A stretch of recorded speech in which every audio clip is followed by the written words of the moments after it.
if you access the cesspit, that's this global web, at these points like Jimmy Savile and Epstein, then you can go into the big ring and really understand what's going on.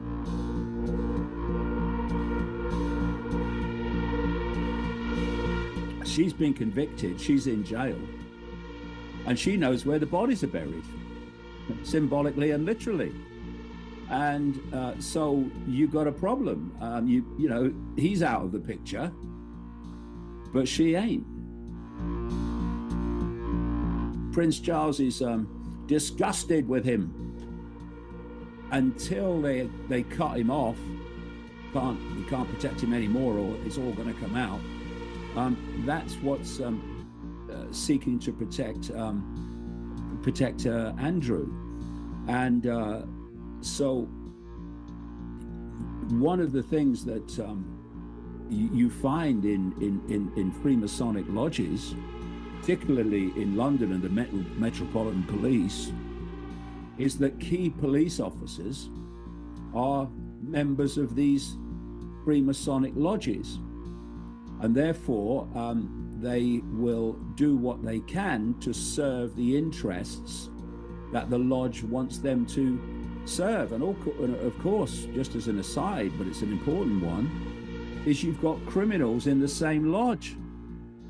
And so you have, this has come out from time to time over the decades, you've got police officers in the lodge who are protecting fellow Freemasons in the lodge who are criminals. I mean, the whole thing is a cesspit. But like I say, first of all, royalty is destined to go because it's part of the transformation. And but they will protect him as much as they can until it threatens the web itself, and then it'll be gone. It'll be hung out to dry. Trump is owned by these people, and like I say, the bombast kind of is a kind of a misdirection. Oh, no one tells Trump what to do. Oh, they do all the time.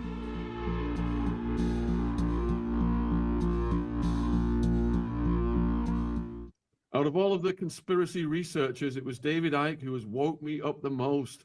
I have lapsed over the years, and after reading the roadmap and reading the book before that, honestly, all of the crap that I've absorbed from these so-called alternative pundits, David has completely restored my belief that they're all at it, folks. And we've got this 3 million document release, the genetic editing of babies, Mandelson and Epstein discussing torture videos, allegations against Bush, babies being unalive, underage girls being gang R-worded, on and on and on it goes.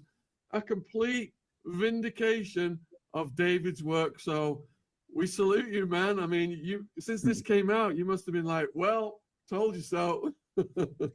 Well, yeah, it's taken a long time, and I guess the reason it's taken a long time is that the human race from cradle to grave is programmed into a sense of normal. So the normal may change as you move through the epochs and the generations, but there's still always a normal. And that normal has never come close to encompassing the fact that the level of pure, undiluted evil that is behind the manipulation of human society includes the sort of things you've just been describing. It's just too much because, you know, I've said so many times over the years, one of the greatest forms of mind control, which is just perception control, is to squeeze as much as you can the sense of the possible among the population. Because then what you're doing, which is way beyond the possible or perceived possible, is dismissed with a wave of the hand by the population when few people come out and say, actually, this is what's going on. Oh, no, that's too far out, mate. Too far out from what? Well, it's too far out from my sense of the possible, my sense of the normal. So I'm not surprised it's taken so long for us to reach a point where this can be encompassed. And, people have said to me over the years, when you came out with this stuff about other dimensional entities and all this stuff and all this human, didn't you realize that people would laugh at you? And I'm thinking, do you know, I'd actually worked that out. That they would do that. But the point is, if what you're saying has validity, at some point it will be shown to be so. And it may take a long time, but eventually it will, because the truth in the end does have a habit of seeping to the surface, and that's what we're seeing. But even now, at the level of the Epstein files, etc., we're nowhere near the bottom of the rabbit hole. Yeah, so I'm on chapter 22 of the roadmap, folks, and I would urge you guys to get it. The audio book, he's narrated it himself. All David's links are in the description box. And, Trump came in, his old admin came in saying they were going to release the files, they were going to support the survivors. They got in and did the complete opposite. I mean, and there's still people saying Trump's playing 5D chess with the Illuminati, he's a good guy, he's just doing these moves, What do you say to these people, David? Well, I say he must be playing 5,455 D chess then. The point is that I've said so many times over the years, know the outcome and you'll see the journey. If you don't know what the outcome is planned to be, where humanity is being taken, then everything seems random. It seems to be unexplainable and just random events happening. But once you realize where we're being taken, the outcome planned, then suddenly the apparently random become very clear stepping stones to that outcome. And one of the things that you realize, well, I did a long time ago now, is that the people in apparent political power are just gophers.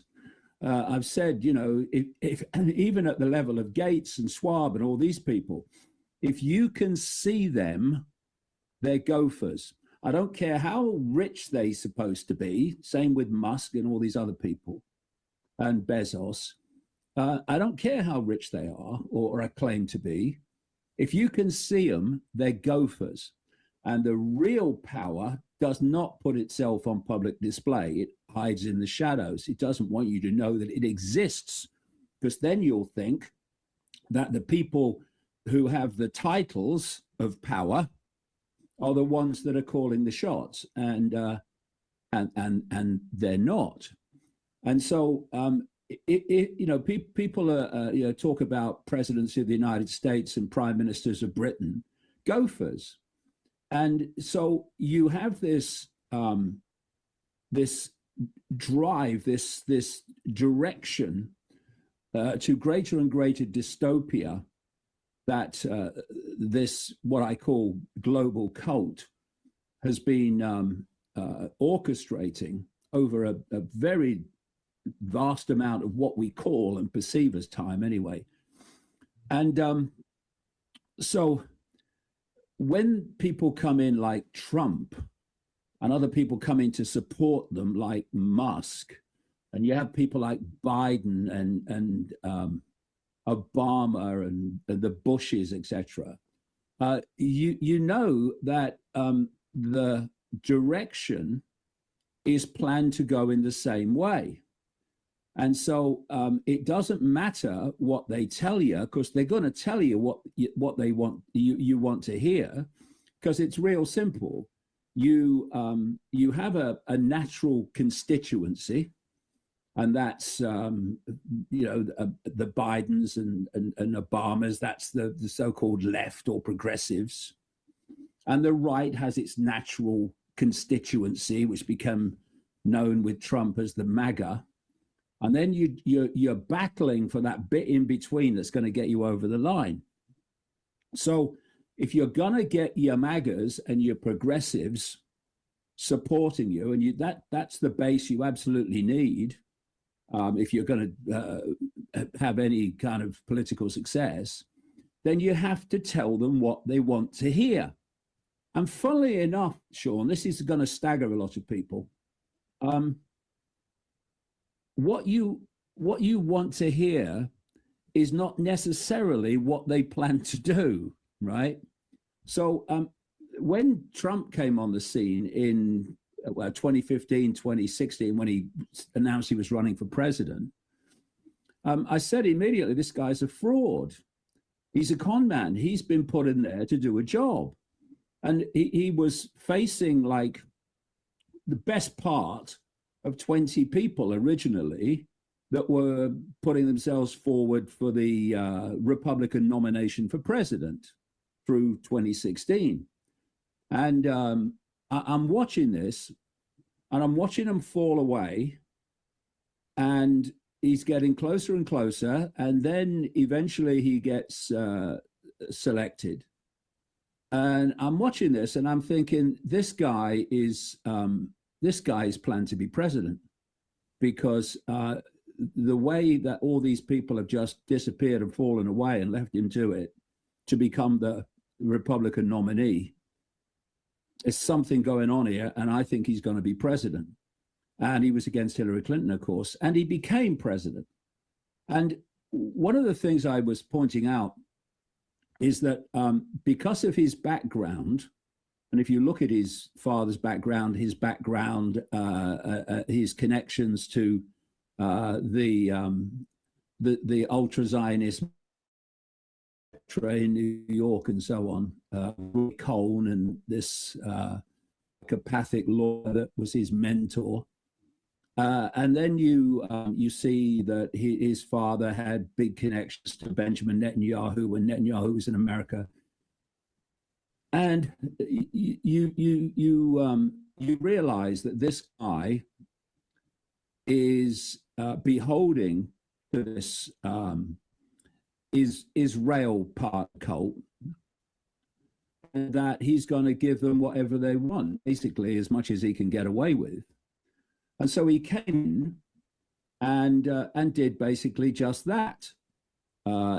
He gave them the transformation of the American embassy and move from Tel Aviv, Jerusalem, which was a fantastic, just symbolic, but literal slight on the Palestinians. He gave them support to take over and to own, as part of Israel, the Golan Heights. There's even a place, a location named after him there because of that. And of course, the Golan Heights was part of Syria. And so when he came in this time, and unless they absolutely change the whole system and give him a term, not sure he'll be around for a third term, but anyway, but unless they do that, he's talking about that, it's going to be a real challenge to do that. But he does not have another election to win. So when he's coming in this time, and I thought he hasn't got another election to win, this guy's going to really go for it, or the cult is going to go for it through him. He's just signing the executive orders, just as Biden was. And does anyone think that Biden was running America during the Biden years? Of course not. And neither's Trump, really. He's a front man. And his bombast is a big cover for the fact that he's owned. Hope you're enjoying the podcast. There's a word from our sponsor, Babbel. Why do most of us want to learn a new language? Probably not about memorizing grammar. It's because we want to speak it out in the real world with real people. Babbel gets you there fast. And I wish I had it before I went to Arizona, where there are a lot of Mexicans, Spanish speakers. I did chat with them, but now I've got Babbel. I'm learning so much more. Here's an example. Usted es Antonio López. Sí, yo soy Antonio López. Learning a language of Babbel is all about small steps, big wins, and progress you can actually track and feel. They have bite-sized lessons which fit easily into your daily routine, as I'm finding on the app. And are also easy to remember. Just 10 minutes a day is enough to start seeing real results. Babbel recognizes that real-world connections at the heart of language learning. The courses are designed by over 200 language experts, real people, to teach you relevant words and phrases you'll actually use. It's nice when you're out and about to chat with a Spanish-speaking person in their language. They've got over 25 million subscribers sold worldwide, with 14 languages to choose from. Every course comes with a 20-day money-back guarantee. And we've got a special limited time deal for our viewers. Right now, you can get up to 60% off your Babbel subscription at babbel.com/Sean. 60% off babbel.com/Sean, spelled BABBEL.com/Sean. Rules and restrictions may apply. Link is in the description box if you're watching on YouTube. So he's come in this time, and what I said before he took office is two things. One, he's not going to be doing overwhelmingly what he told his base he was going to do. In the first term, he had to keep some kind of hold on what he said because he's trying to win another election. Now he doesn't have to. And that's turned out to be the case. I mean, so many things that he's done and gone for was never even mentioned in the election campaign. But crucially, I said that he's going to facilitate the rapid advancement of the AI human fusion and AI digital control agenda. And it took him 2 days after he took office to wheel out this guy, Larry Ellison, and Sam Altman, and some other guy, who announced this up to $500 billion Stargate project to advance the whole AI control system. And this same Larry Ellison has been handed CBS by Trump through Paramount, which he was allowed to buy. He's been handed TikTok, and he's on the road to trying to acquire CNN. So the media is being taken over by this ultra-Zionist Larry Ellison, who is the biggest private funder of the Israeli IDF, Israeli Defense Forces. And Trump is owned by these people. And like I say, the bombast kind of is a kind of a misdirection. Oh, no one tells Trump what to do. Oh, they do. They do all the time. Mm-hmm. And so what has happened in this year now, since he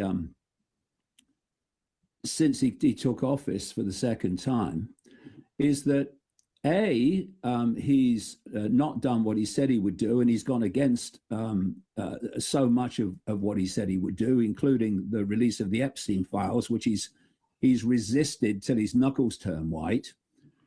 And on the other side, he has massively facilitated, advanced, and signed the paperwork to advance this AI control agenda. And if you remember, in this big, beautiful bill he came up with, well, he didn't come up with it, did he? I mean, crikey.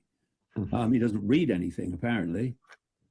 He had in it that the states of America cannot regulate AI for 10 years. Now, within 10 years, well within 10 years, actually, they want this AI digital control system in place. So it'll be too late then anyway. And various people on Capitol Hill said, we're not having this. So they couldn't get it through. But he's trying to get it through now, as I said he would, through another means. So they want all regulation, all checks and balances on the AI agenda to disappear. And that's why, if you look at his inauguration ceremony with your Bezos and your CEO of Google and Zuckerberg and Musk, he's put this Musk mate David Sachs into the White House on day one as his AI crypto czar, and they're all connected. Musk and David Sachs are connected into the Peter Thiel network and Palantir and what have you. And so you're seeing what is happening, and that's that Trump is facilitating this massive and rapid advancement of AI and AI control. And he's absolutely devastating all but the most extreme of the MAGAs in what he's doing and how he's acted, not least over the Epstein files. So what I'm seeing, Sean, is the residue MAGA that still supports him. They're saying, people like Alex Jones and others, they're saying that, oh no, there's another organization I saw come out of, well, to me actually it came out of nowhere. Maybe it was always there, but it's called Promethean Action, where they're trying to explain that actually all this stuff that Trump's doing, it's not what you think it is. It's as you mentioned, it's the 5D chess, and it's not. It's nonsense, because what they're saying is that Trump is destroying the status quo. Yeah, but the question is, why? To what end? And they're saying, oh, he's destroying the status quo of the globalists. Well, the globalists are this global cult I talk about that want the total centralization of global power. But he's not dismantling their operation, their system. What he's doing is dismantling the old system up to this point with his tariffs and in endless other ways, so the new system can come in, which is the AI digital control system. So if you've got a status quo and nothing comes to bring it down, to trash it, then it is going to sit there and it's going to stop any replacement system coming in. So the status quo has to go. And you can see this process going back through what we call history. So you have a process, you might call it creative destruction. You're starting at A, and you know you're going to Z. That's your goal. That's where you want to get. But you can't go from A to Z in one leap. You have to go in stages, and these different stages are different, what people call eras or epochs of human society. And as you're getting closer and closer and closer to your end goal, to your Z, these epochs tend to be creatively destroyed and a new status quo replacing them faster and faster. So if we just take the start of the 20th century, this is very relevant to what Trump is doing now. We take the start of the 20th century, the world was in a certain way. It was it was in a certain layout. It was in a certain way of people living their lives in the various countries, and the various countries were whatever those countries were at the time. You then introduce something that is phenomenal if you want to transform something. It's called a war. So if you want to transform the world, you want a world war, because then you are trashing the status quo globally, and you can replace it with another one, which takes you closer to your Z.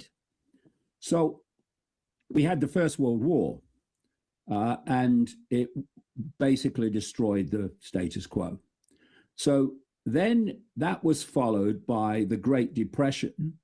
So that rewrote the economic system, and we were straight in to World War II.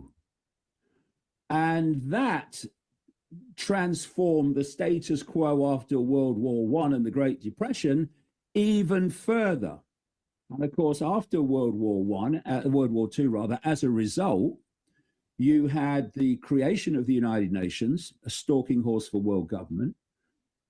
You had the Bretton Woods Agreement, the creation of the IMF, the International Monetary Fund, the World Bank, and all these centralized bodies. And that, from the end of the Second World War, I was born in 1952, what's that, about 7 years after the war ended. So in my lifetime, up to very recently, and still now to an extent, although it's dismantling, that has been the system that we've had in the world. Now, if you're going to move that into this, I can't express enough the transformation that is being planned from human control, if you like, to artificial intelligence control, which allows even fewer to control everything.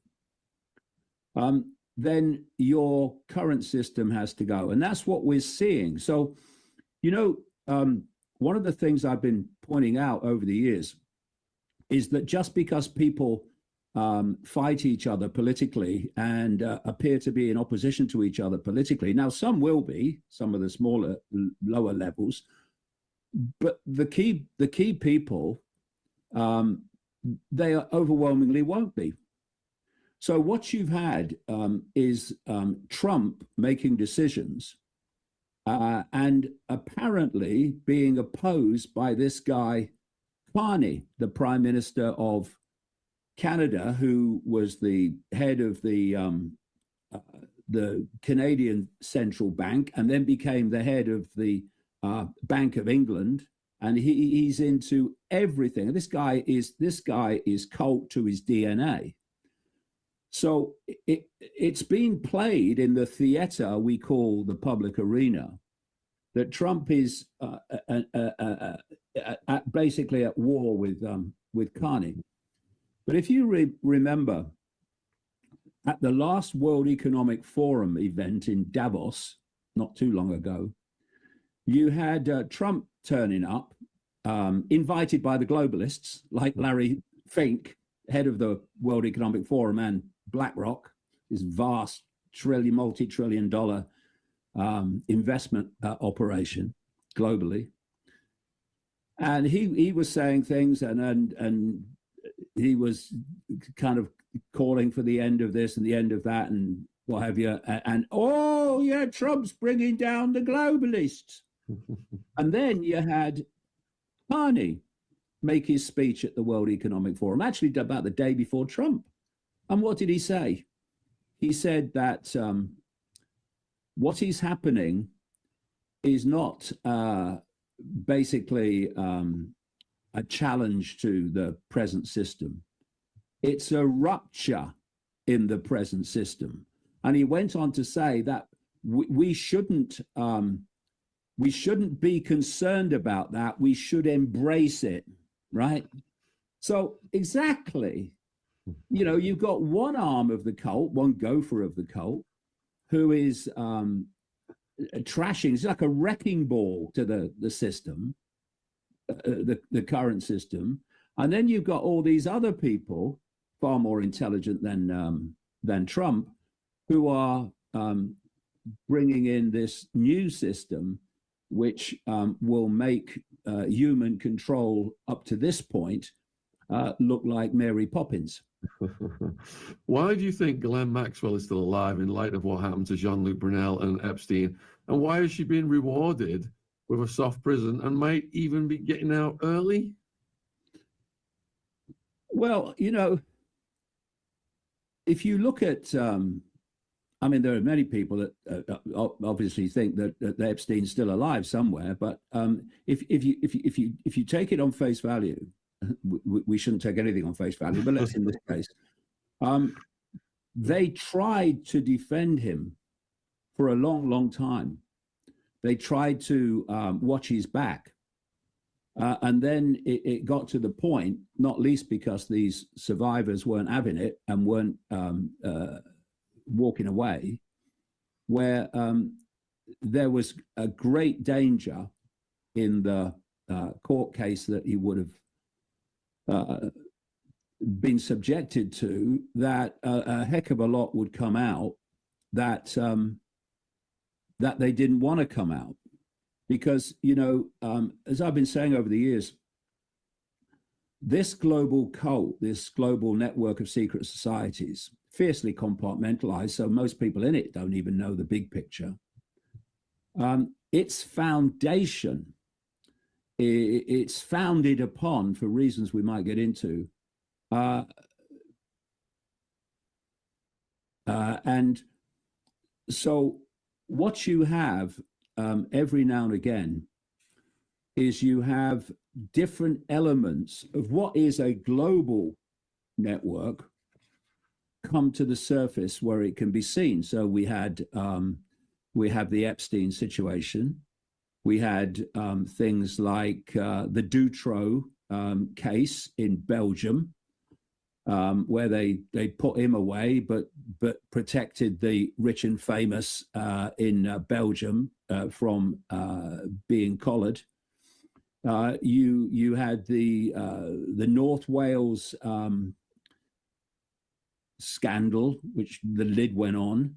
You have the Kincora boys' home involving Lord Mountbatten, the Queen's confidant, in Belfast, and you've had these other things. You have, of course, the Jimmy Savile situation, which connects again into Lord Mountbatten and the inner core of the royal family. And so this global cult, different parts of it, different elements of it, they come to the surface every now and again, and then the lid's kept on them. And so what they have been trying to do is keep the lid as much as possible on this Epstein situation. And what you've had is significant numbers of people who are saying we're not having it. And this is why it's still going on. Because if you remember, when Trump was asked during his election campaign, will you release the Kennedy files? Yeah. Will you release these files or these files? And then he was asked on mainstream television, will you release the Epstein files? And he said, oh, yeah, well, that's kind of a bit different because, you know, I don't want to have people basically targeted for things that had nothing to do with them, and they didn't do anything, you know. In other words, he was signaling, even before he got elected, that was different. And the reason it was different was because I called the Jimmy Savile situation in Britain, this mega procurer of children for the rich and famous. I called him a gateway to the cesspit, because if you access the cesspit, that's this global web, at these points like Jimmy Savile and Epstein, then you can go into the big ring and really understand what's going on. So they are trying to keep the lid on all these things when they come to light from time to time. And if you remember, you know, Pam Bondi, oh yes, the Epstein files are on my desk. Oh yeah. And then they got these, you know, on the books influencers, MAGA influencers, turning up to be given the files, and they hoped at that point it would go away. And of course, as you well know, the files they were given were more redacted than the ones already out there, right?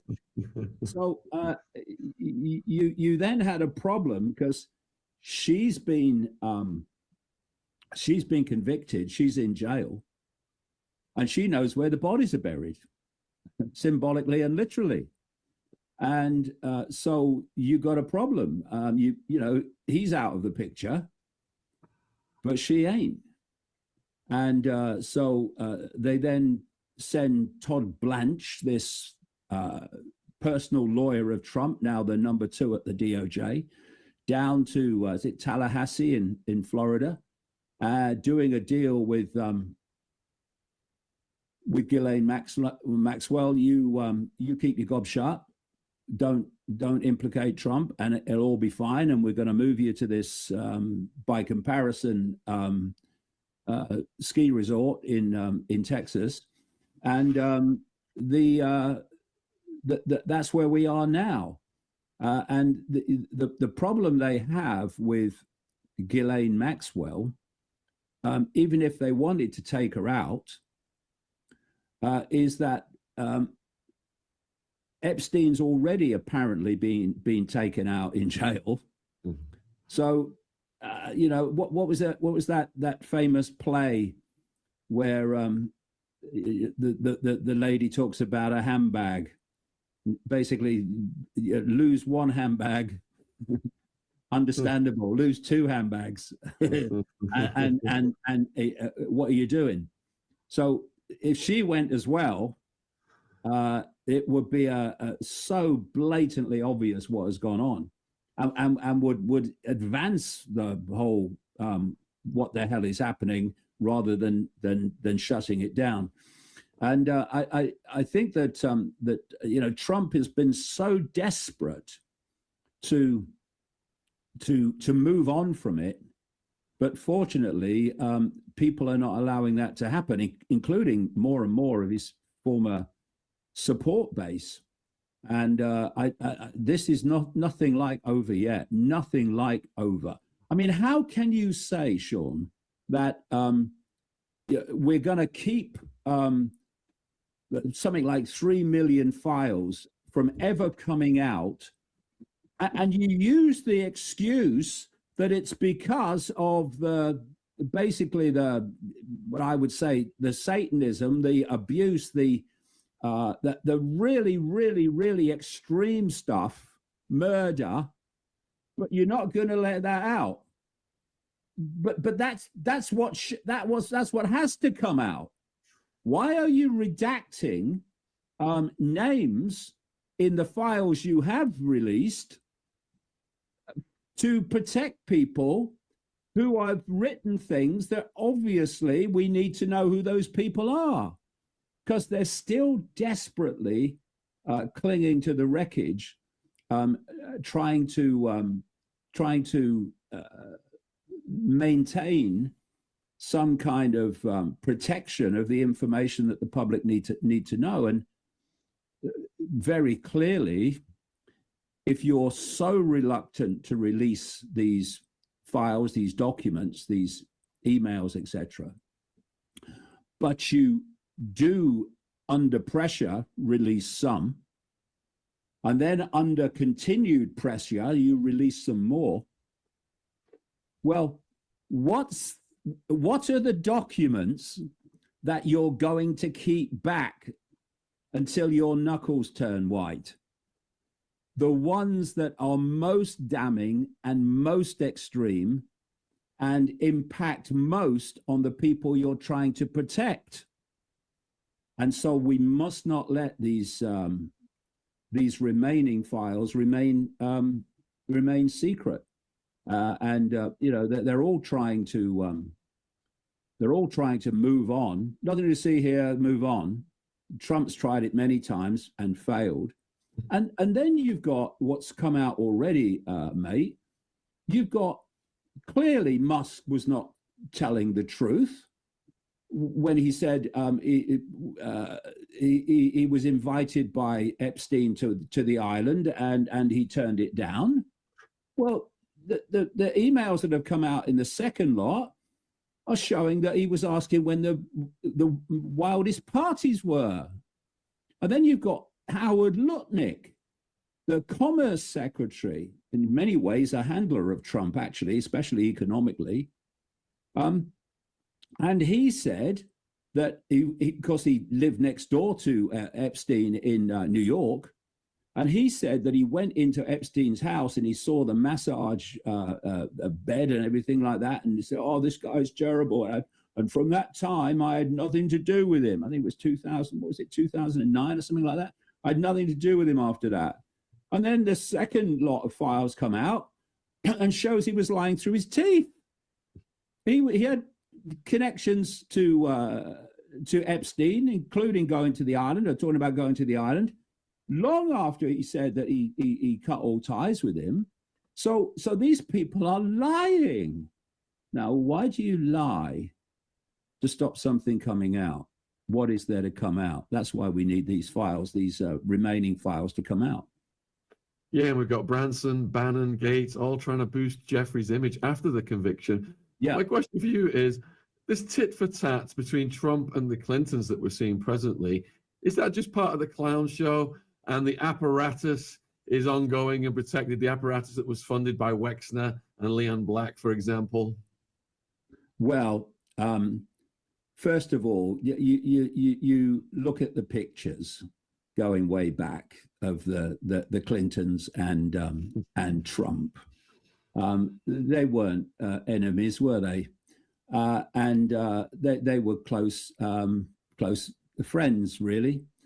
And you know, I do a series for Iconic. It's called The Legacy, and it's looking back through my books over the last 36 years, and relating them to current events.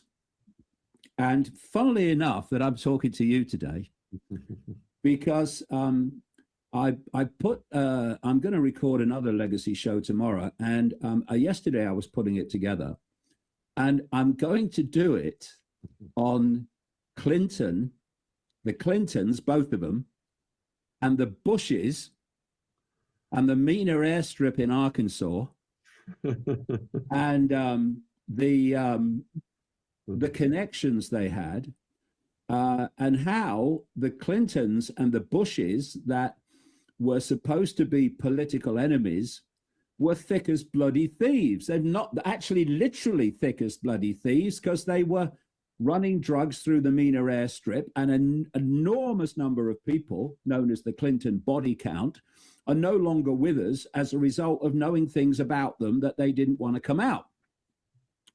So very clearly, the Republican Bushes, like Father George Bush particularly, and his mate Dick Cheney, and the Democrat Clintons were on the same team big time, with their whole Barry Seal drug running out of South America, etc., and Central South America. Are we really to believe, given that we live in a one-party state, where whether it's the Democrats or the Republicans or the Labor or Conservatives or Reform, the same agenda moves on, maybe at a slower pace or quicker pace, but it moves on in the same direction, no matter who's in power? Are we really to believe that suddenly this Trump guy is bucking the system? You know, I was watching very carefully Trump in the Biden years. And because basically after what happened in the first Trump regime and what happened at the end of it, after the election. His star had fallen, and then, if you remember, there was a raid at Mar-a-Lago over classified documents, and I thought I'll watch this and I'll see what the reaction is. I think I bloody knew what the reaction would be, and it was, from his MAGA base. Oh, look, they're trying to destroy him. They're this raid on Mar-a-Lago. They must be terrified of him, right? And then more court cases followed. And many of them could have ended any chance he had of running for president the second time. But as they built up, his base was showing more and more support, because, look, they're trying to destroy him. He's obviously, they're terrified of him destroying the globalists. And then he runs for president. And I watch the court cases disappear one after the other until he became president again. And, if they wanted to destroy him, I used to say about Bill Clinton, he's not got skeletons in the cupboard, he's got whole cemeteries. And that is absolutely the case with Donald Trump. So if the deep state, the globalists, wanted to destroy him, well, take your friggin' pick. But they don't. Why? Because he's their guy. And Clinton was their guy. Hillary Clinton was their lady. Didn't make the presidency, but Secretary of State and all that stuff. And so notice too, mate, that he's lambasting Clinton, Bill Clinton. Oh no, you're talking about me and the Epstein files. What about Bill Clinton? He's on the plane with. So were you? But so he's deflecting by going for Bill Clinton, and so it's not a hoax when the Epstein files are not a hoax when you go for when you mention Clinton, only when they mention you, yeah. But do you notice when the recently, the last few days, when the Clintons were talking about giving evidence and all this stuff, he suddenly changed his tune, Trump, like flipped. Oh, well, I'm sad that they're going for Clinton, for Bill Clinton. I like Bill. What? So it's a load of nonsense. And another thing, very quickly, do you remember during the election campaign? This relates to the question. During the election campaign, the first one, which Trump won against Hillary Clinton, he is absolutely slating Hillary Clinton. And he's kind of leading the chants at his rallies, jail Clinton, basically, and then later he goes on the Rogan show after he's won, and says, no, I was never encouraging jail Hillary. Well, you were constantly, you bloody liar. And how did Rogan react to that? Silence. Because it was a softball interview just before he won the presidency the second time. Of course, it was a softball interview. Aren't you a friend of Elon Musk, Joe? Oh yeah, I thought you were. So anyway, so what then happened? This is when he won the first time, and he spent the whole election campaign lambasting Clinton and attacking her. And then they had the dinner, the inauguration dinner. Do you ever remember seeing that? And he stands up. This is just after the inauguration, and he says, "There's two people here, basically, that I want to pay tribute to. Would you please stand up? It's Bill Clinton and Hillary Clinton." and he leads a round of applause. I mean, what? It's a game.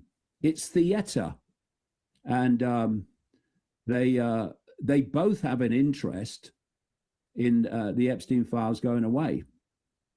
Yeah, in your book, The Reveal, you really opened my eyes to Rogan and the Mam and them, and it was some of my favorite parts. Now, in the roadmap, you're opening my eyes to how insidious Palantir, Peter Thiel are, and the grooming of Vance to possibly take over the reins. Could you expand on that, please, David? Yeah, well, first of all, J.D. Vance has had his entire political career funded by Peter Thiel. And Peter Thiel, because you can see him, is a gopher.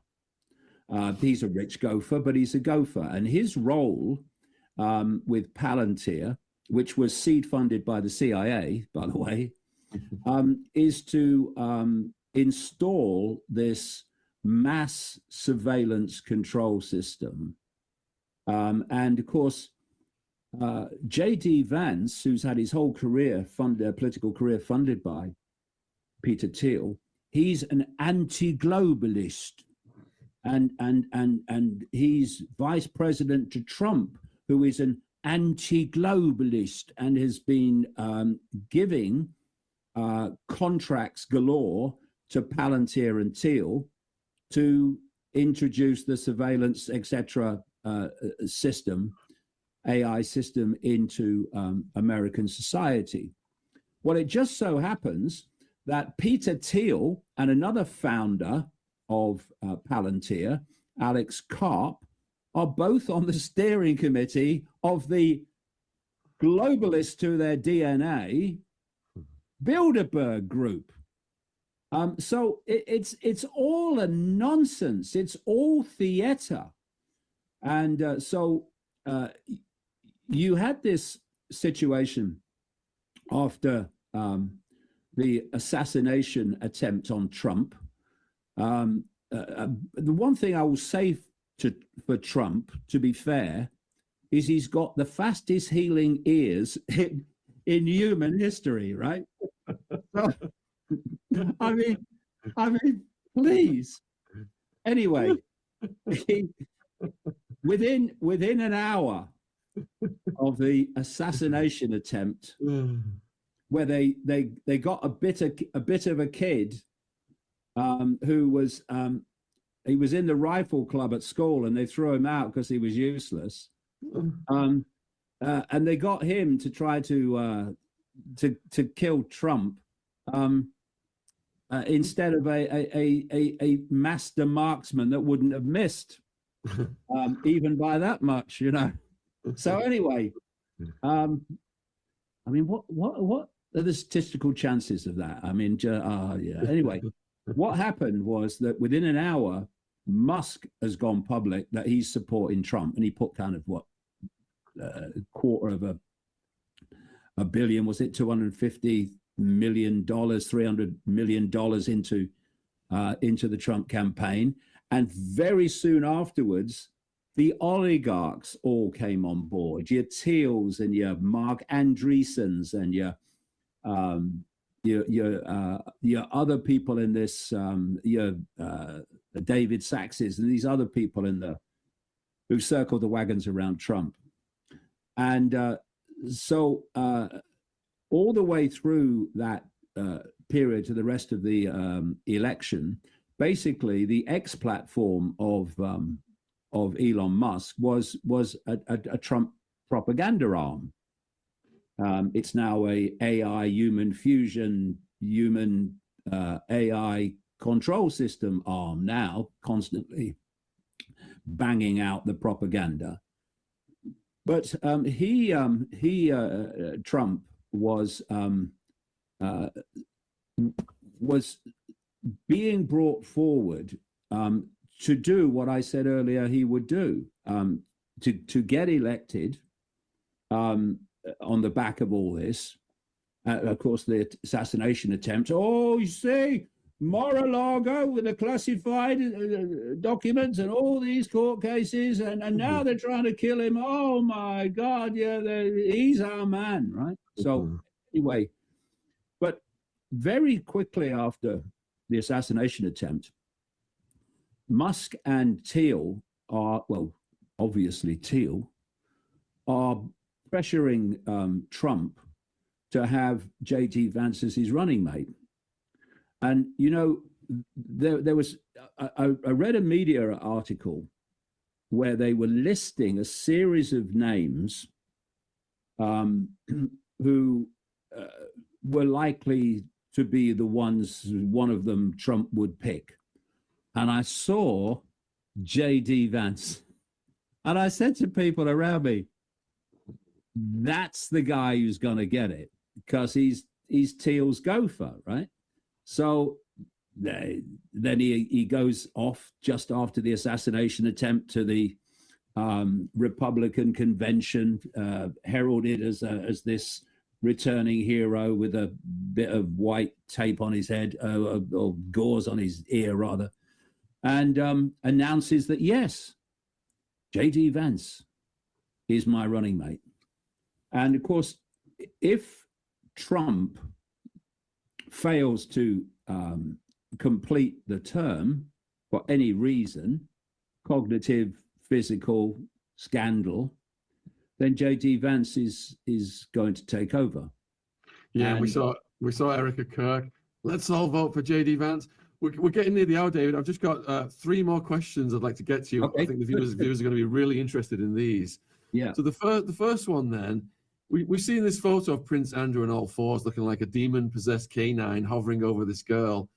Do you think, and King Charles right now is getting heckled, I should say former Prince Andrew, King Charles is getting heckled over this.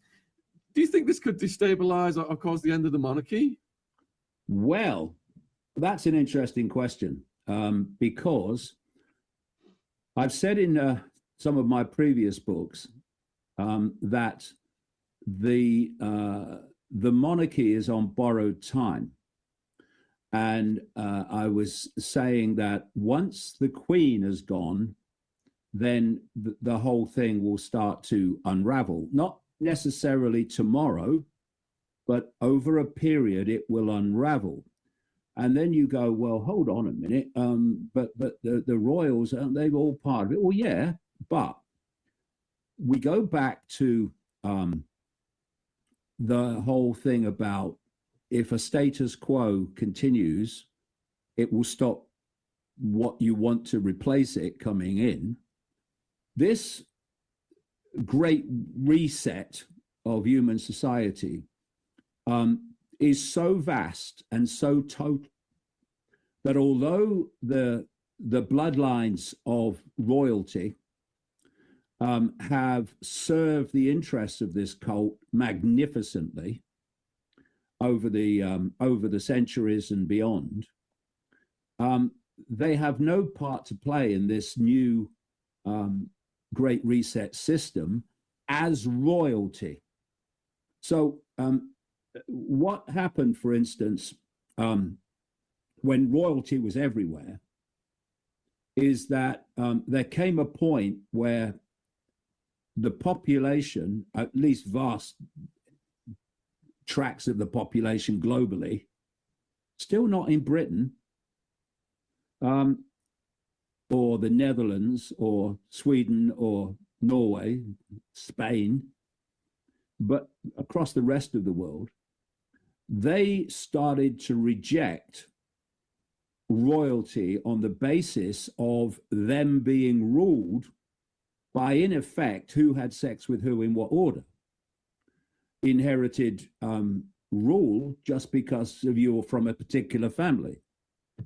So what the cult then had to do was find another system for people to be ruled. And when you have a dictator, royal dictator, a Stalin, whatever, you know you're in a dictatorship. And at some point, you were most likely going to rebel against what you can see and what you know is the situation. What they wanted to do as they replaced royalty, most of it, with politics and political parties, was to give people the impression that they were choosing the government, that they were in charge of the government, and the government was serving them, and they were making the choices of who ruled them. And it's worked magnificently, because this is how it works. You vote for party A, you don't like what they're doing and where the direction they're taking the world. So I need to get rid of them. So I'm going to vote for party B. There, that showed you. And then party B, you don't like them either, because they've been taking you basically in the same direction. So how do I get rid of party B? Well, you have to vote for party A. And so it's gone on. But it's called democracy. It's called frickin' freedom.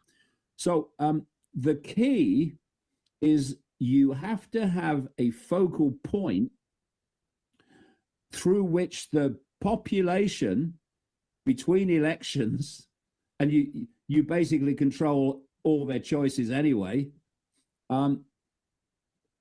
between apart from during an election campaign, and then it's kind of only theoretical control and power, you get them to give their power away to people you own. It used to be royalty, now it's a political party of whatever bloody shade. Which leads to the next question, which is, do you think the current political party, Dharma, is going to be toppled because of Mandelson's relationship with Epstein and him giving Epstein all of these secrets? Yeah, well, it's possible, but obviously it's possible. I mean, the man's a moron, controlled by people like Tony Blair, who's controlled. Well, he's cult to his DNA, Blair, and he's controlled by Larry Ellison, who funds him out of America. It's such a bloody joke. But the point is about royalty is that it's got no part to play. What I was going on to say is that what happened with the bloodlines of the cult, the inner core bloodlines of the cult, when they moved from over royal control to political control, is that the bloodlines put down their crowns and coronets and put on business suits, right? And they went into the system. They went into politics. They went into the corporate world. They went into government administration. They went into all these different things. So they were still running the show, but trying to give the impression to the population that the population's in control.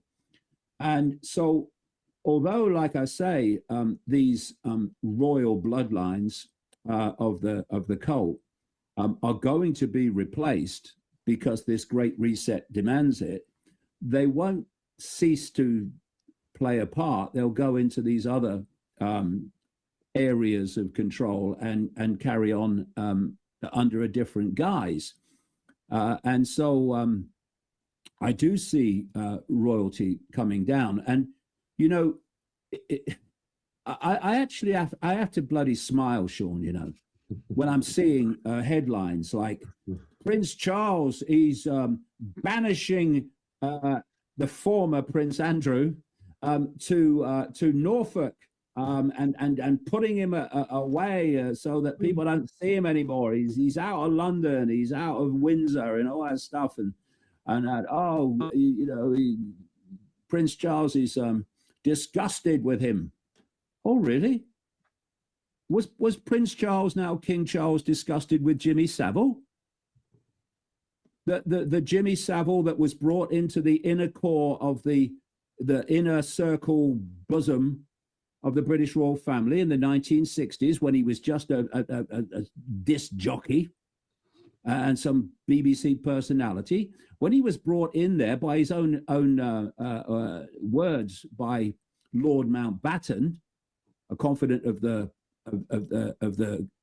Queen and the mentor, it is said, of Charles and Philip.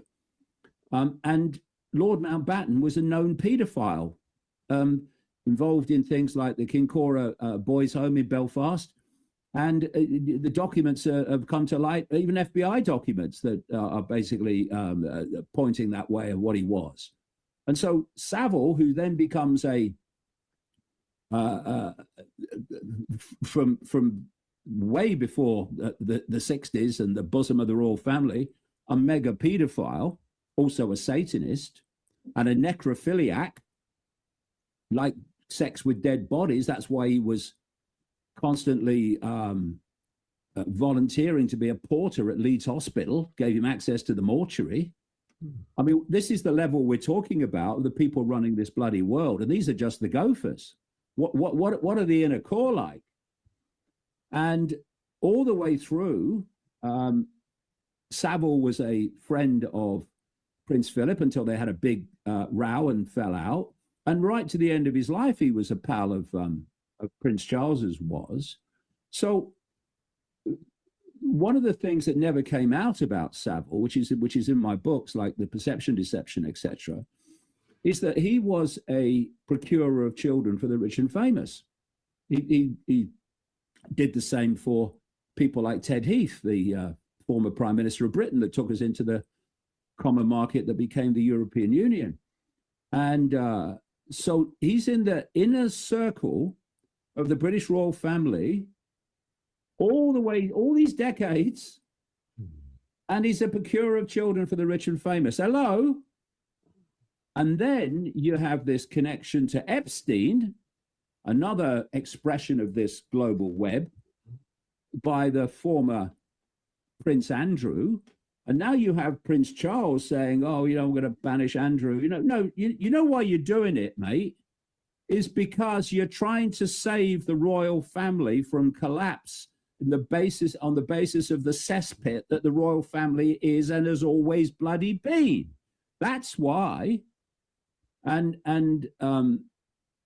of course, when the Savile story broke after he died in 2011, why weren't the royal family questioned on what this guy was doing, Jimmy Savile, in the inner bosom of the British royal family? The police, it's well acknowledged, knew what he was doing, which meant the Royal Protection Squad of the Metropolitan Police knew, the special branch of the police would have known, but the royals didn't know. Of course they bloody knew. So why was he there? You know, gateway to the cesspit. That's what these situations are, like Epstein and Savile. And we mustn't let it go. We mustn't let it go. We must follow this through so that the House of Cards comes down. David, we're at the hour. I've got one more question. Do you have time to answer one more question? Of course, yeah, no problem. Yeah, keep going. Okay, we had Andrew Loney on yesterday, and he said that Andrew Mountbatten is protected by the Freemasons and Freemason cops, Freemason Royal Protection officers. How protected do you believe Andrew is Masonically? Well, it's like everything else, and it's like I mentioned earlier, Sean, with Epstein. They protect them as much as they possibly can until it reaches the point where they can't protect them any longer and they have to cut them off and hang them out to dry. Because if they keep going on as they are, then it's going to lead into the cesspit. So they'll protect him from, being ending up in jail or whatever, as much as they can, but only to the point where the whole in ring is not threatened with mass exposure. But what he says there is absolutely true. This is how the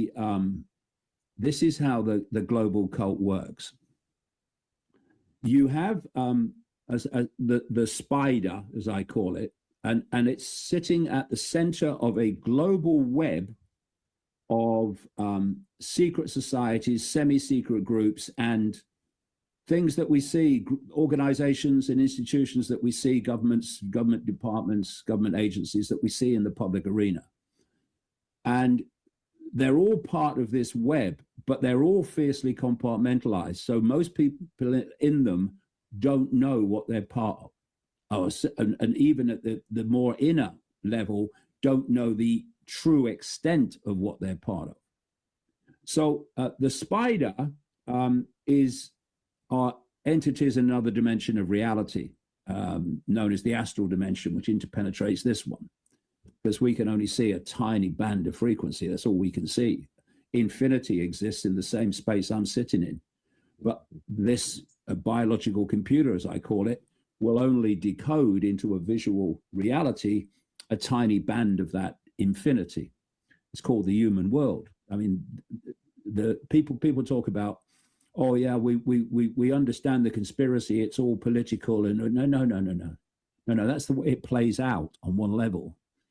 The real conspiracy is the very nature of our reality is not what we think we're experiencing. But anyway, that's another story. So you have the spider, which is this other dimensional realm, which is served by this global cult. This global cult operates within the human realm, and its job is to serve the interests of that with its manipulation and what have you. And it's all for a reason I talk about in the books. But anyway, so you come out from the spider. Immediately around the spider are in this web are the most exclusive secret societies. Many of them don't have names because it makes them harder to track.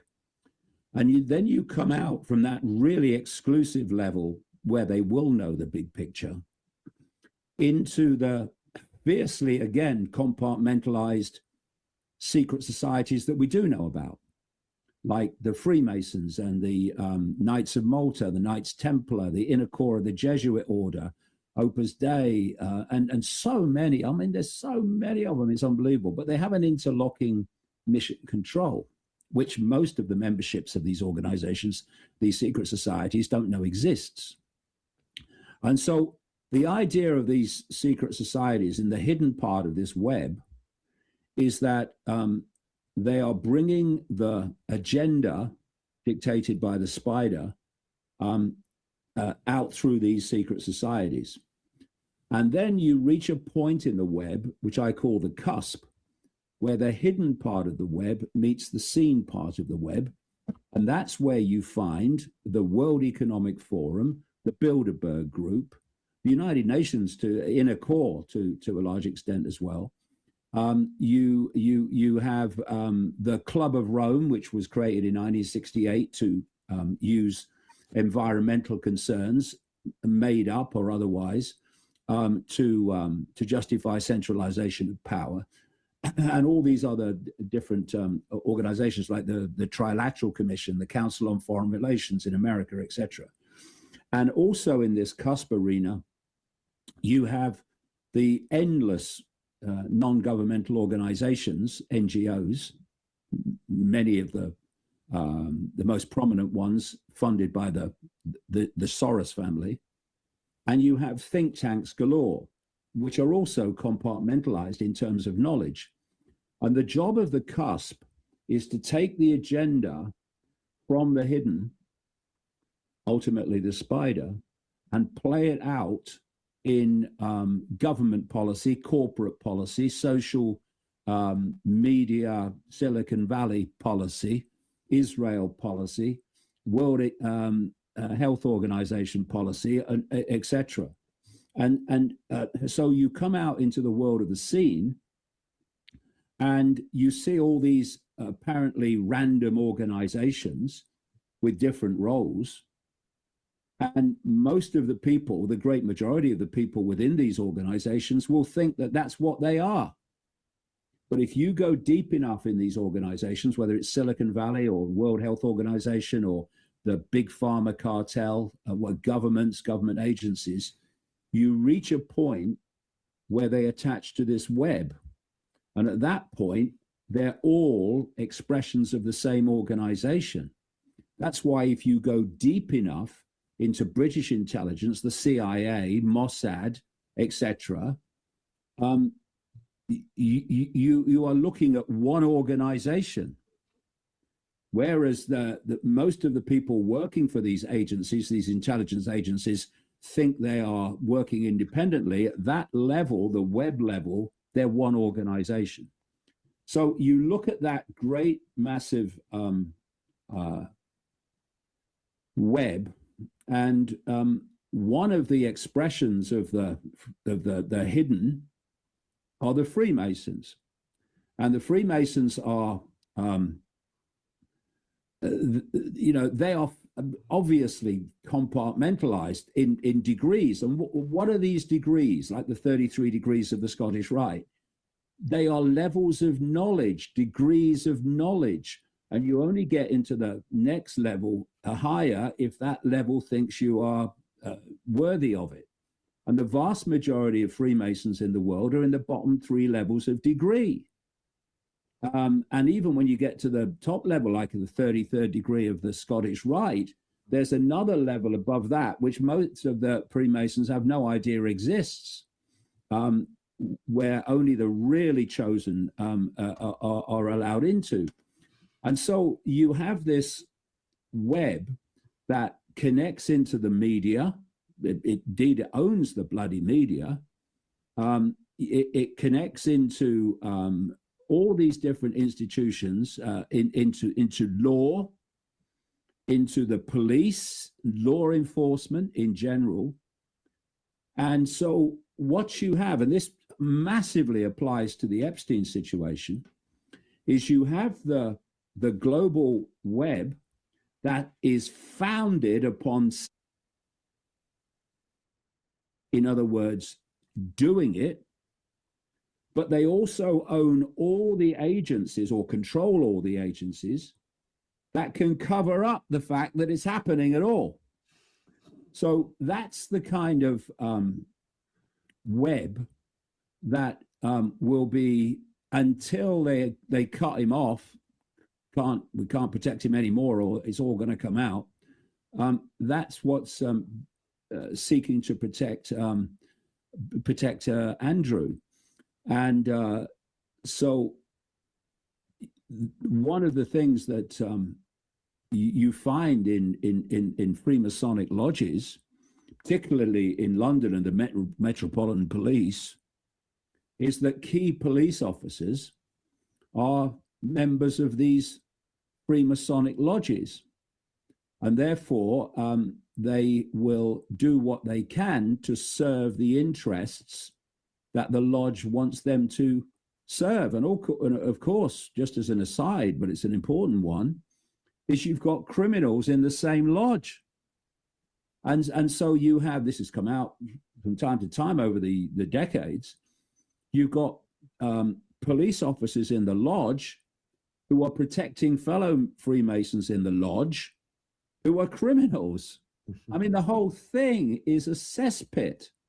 But like I say, first of all, royalty is destined to go because it's part of the transformation. And but they will protect him as much as they can until it threatens the web itself, and then it will be gone. It will be hung out to dry. Is King Charles a Freemason? I don't know, but it doesn't matter, because this is the thing, you see, this lodge, or this web, it is so multi-leveled and has so many organizations, secret societies within it, that you don't have to be a Freemason to be part of it. The Freemasonry is only one secret society. Oh, it's a big one, but it's only one secret society within the entirety of the web. And by being king a prince, a member of the royal family, member of these cult bloodlines, you by definition are part of the cult, and the cult will watch your back, and you know, this is why over the years, when these situations have come to light from time to time, that the lid's been put on them, because the cult has the ability not just to do them, but to put the lid on them when they do come to light, and that's, we have an opportunity here, Sean, where we don't let this Epstein situation go, because it is, and we're seeing it. It is a potential entry point to the cesspit, so that we can see the true scale of what's going on, and it goes out of this dimension, and that's what so many people can't grasp. Although more and more people are, more than ever before, it's because it's outside of their normal, and that's where we're supposed to be, in the cult instigated sense of normality, which is not normal at all. It's just an illusion they've created so that we don't understand what's actually going on. Absolutely mind-blowing as usual, David. I can't thank you enough. I see so many people out there have co-opted your work, these fake dot connectors. You're the ultimate dot connector. And I'd urge people, you know, congratulations on the reveal, the roadmap. You know, if you think you're familiar with David's work, because you've read his books years ago, you need to refresh, folks. I had to refresh. I had lapsed. I confessed I'd lapsed. Reading David's work completely focused me and refreshed me. The links are down there in the description box. And David has got his YouTube channel back as well, unbelievably. Yeah, 5.5 years I was away. Yeah, but, you know. Are they leaving you alone on there, or are they sweating you again? Well, they kind of leave you alone. But we're in a period, you see. There's a couple of more things I just want to say. That we're in a period where they want us to think that they're on our side.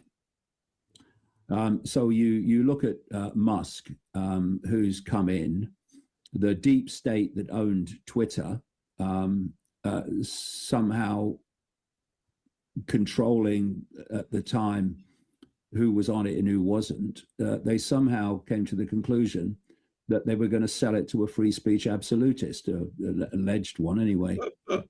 And it's just a joke. And what happened from the moment that Musk bought Twitter and started letting people back on, called it X, is that basically the great tracks of the alternative media just stopped calling him out, and said, "Oh, he's one of us now." So that was one of the major reasons, and plus the fact that X was massively influential in getting Trump in second time, and he's also now turned X into a extraordinary propaganda arm of AI and the whole new cult system, and so we've got to be streetwise. That just because people say things and claim to do things doesn't mean they mean it or they're actually doing it. And what you have with Musk, for instance, on X, is his algorithms are turned to maximum. I mean, he posts like machine gun fire, and when I go into my feed, Musk's all over it. Whereas people that are saying other things that he doesn't want to circulate, they get shadow banned. He can't directly ban too many people because his image of a free speech absolutist would be in danger. So shadow banning is the way they go about it. And in terms of Google that owns YouTube and these other platforms, they're now trying to convince us that they're on our side because they want to lead us down the road to this digital AI dystopia. And on the alternative media you mentioned there, Sean, I watched what happened after COVID, and the center core of the alternative media was taken over by people that overwhelmingly came out of the mainstream. And I watched it happen. And I remember contacting through his producer, Alex Jones, and saying, can you see what's happening? This alternative media is being taken over by these people, because they were getting all the algorithmic support and all the funding and getting massive audiences when they knew nothing before. And what came back from Alex Jones through his producer is, yeah, I can see it, but I don't know what to do about it. And I said, well, give me a call. Let's talk about it. And the next thing I know is he's having all these people on his show. And you will see where Alex Jones has gone since then. So if I'm the cult, right, and a lot of these people won't know that they've been put there and are promoted. Some of them will, but a lot of them won't know they've been put there and promoted. They think, oh, it's because of who I am. No, it's because of the limitation of what you think you know. That's why, because if I'm the cult, I'm looking at the COVID situation. I'm looking at the fact that when COVID started, particularly, in England and much of the West, but elsewhere too. And I'm thinking when it started, people were seriously acquiescent. There was only a few people that were protesting, and they were being picked off by the police, no problem.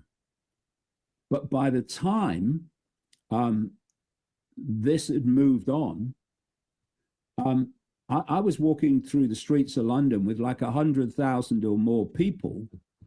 And instead of arresting everybody, the police were along the side of the road watching us go past. There's just too many people. So I would, if I was the cult, I'd look at this and I'd go, okay, well, we had to do the COVID for various reasons, but it has, for a lot of people, let the genie out of the bottle. And as we look at it, I don't think the genie is going to go back, certainly completely. So what do? We have to control the perceptions of these people, and we have to lead them into this AI digital dystopia. Who are they getting their information from? And they'd say, well, we can't hijack their perception through the mainstream media because these people now have total contempt for it. They know they're being lied to. So where are they getting their information from? Well, they're getting their information from this alternative media, which didn't exist when I started out. Oh, right. Well, we have to move in on that then.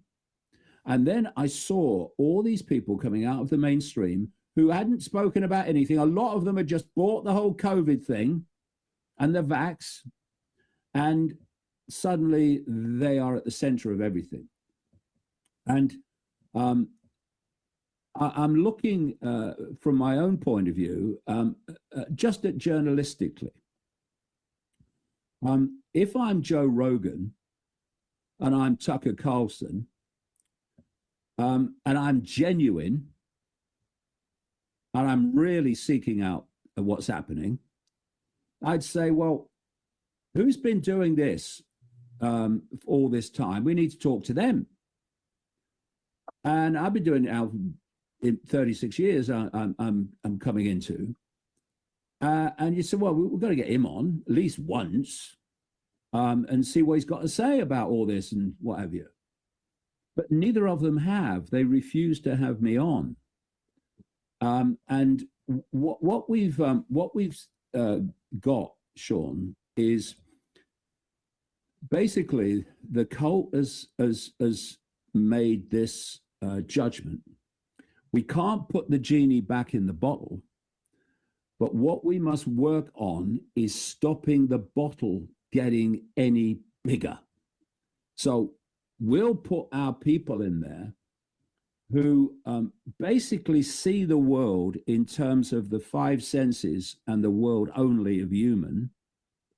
And they see the conspiracy in terms of politics, left and right, and left bad, right good.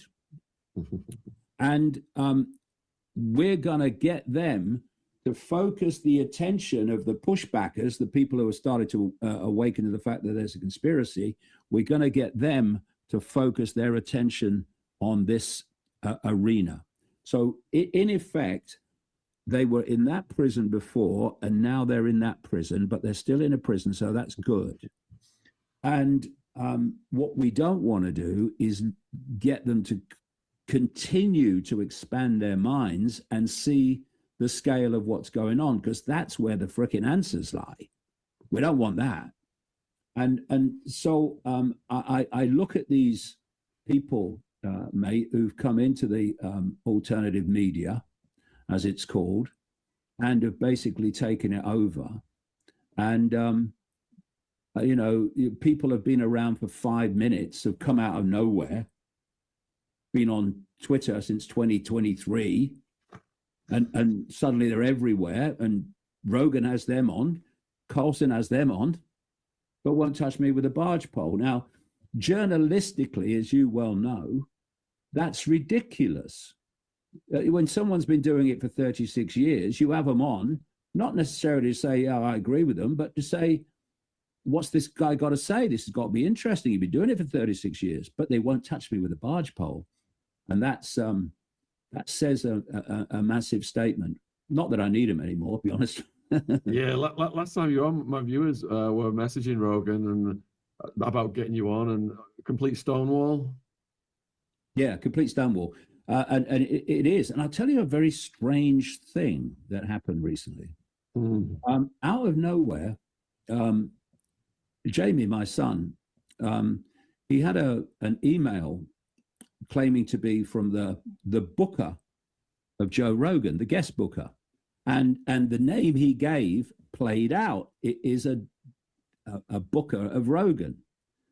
What we couldn't confirm is that the email was accurate, because they invited me on, and I said yes immediately. And so Jamie started saying, well, yeah, okay, so what about flights and dates and everything?